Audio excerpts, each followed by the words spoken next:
বিসমিল্লাহির রহমানির রহিম। আমি মরহুমা বেগম খালেদা জিয়ার বড় সন্তান তারেক রহমান। আমি আজকে এখানে উপস্থিত সকল ভাইয়েরা এবং বোনেরা যারা উপস্থিত আছেন,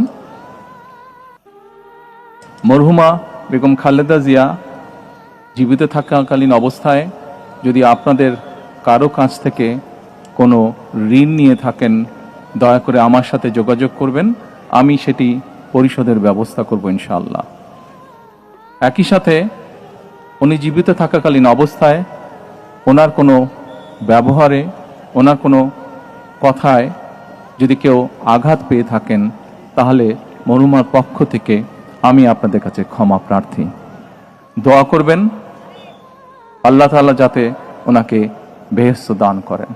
আসসালামু আলাইকুম।